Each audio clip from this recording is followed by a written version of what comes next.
తప్పనిసరి. It's quite an old virus. Yes. ఇంట్లోనే ఉండి మన ట్రీట్మెంట్ తీసుకుందాము, లేదంటే ఉంటాయి.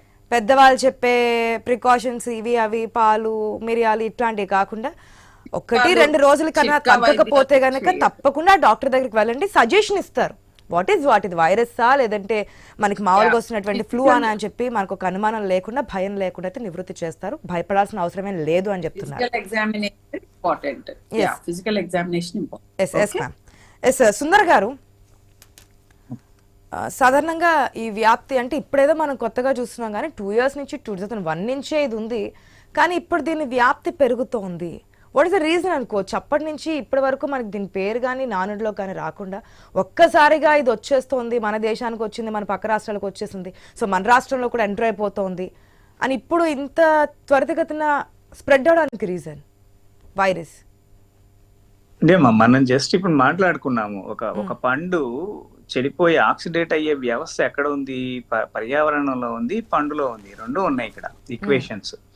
అదేవిధంగా ఆక్సిజన్ ఒక పర్టికులర్ ఎనీ డిసీజ్ పర్సన్ కి ఎవరికైనా ఏదైనా ప్రాబ్లం ఎక్కడ వస్తా ఉంది? Shortage of levels, oxygen levels తగ్గిపోవటం, లేకపోతే మైక్రో న్యూట్రిషన్ తగ్గిపోవటం, బాడీలో డిఎన్ఏ మినరల్ యాక్టివిటీ తగ్గిపోవటం, ఫంక్షనాలిటీ తగ్గిపోవటం, ఇలా ఆర్గానిజం మొత్తం కూడా ఒక మైక్రో ఆర్గానిజం మీద డిపెండ్ అయి ఉంది. ఈ పర్టికులర్ మైక్రో ఆర్గానిజంలో ఏదైనా లోపాలు, ధాతు లోపాలు కనుక వచ్చినట్లయితే హెల్త్ డిసీజెస్ వస్తున్నాయి. ఈ హెల్త్ డిసీజెస్ ని వాటిని పర్మనెంట్ డిజార్డర్స్ కింద కూడా కొన్ని క్రానిక్ డిజార్డర్స్ కింద చెప్పుకుంటున్నాం మనం. వీటికి రీజన్స్ ఏంటి? మైక్రో లెవెల్లో మనం సరైన పోషకాలను అందించలేకపోవటం, శరీరం యొక్క వ్యవస్థను మనం పూర్తిగా కాపాడుకోలేకపోవటం. అంటే మన దేహశుద్ధి, మన శరీరాన్ని మనం కాపాడుకోగలగలేకపోతున్నాము అంటే మనం దేని మీద డిపెండ్ అయి ఉన్నాం? ఎన్విరాన్మెంట్ మీద, పర్యావరణాన్ని మనం కాపాడుకోవాలి. మన చుట్టూ పొద్దున్న లేచి ఇల్లు ఊడ్చుకుంటున్నాం, అన్ని క్లీన్ చేసుకుంటున్నాం, శానిటైజ్ చేసుకుంటున్నాం.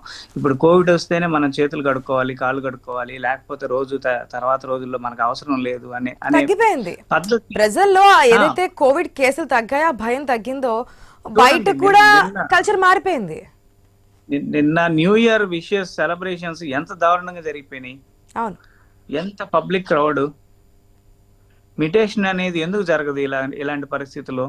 ఇప్పుడు ప్రస్తుతం ఫెస్టివల్ కి అవసరాలు ఉన్నాయి, పాపం అందరూ అటు ఇటు తిరగాలి. అవును, ఓకే. సో ఈ అవసరాలను బేస్ చేసుకొని ఇలాంటిది మిటేషన్ అనేది ఎక్కువగా జరుగుతుంది. ఓకే.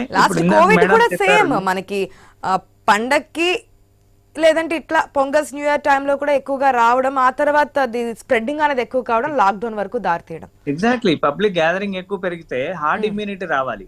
వాస్తవానికి ఒక 5-6 కలిసి ఒక అసెంబ్లీ చేస్తే, 4-5 కలిసి ఒక మీటింగ్ పెడితే ఒకడిని చూసి ఒకడికి ఆనందము, ఆరోగ్యం పెరగాలి వాస్తవానికి.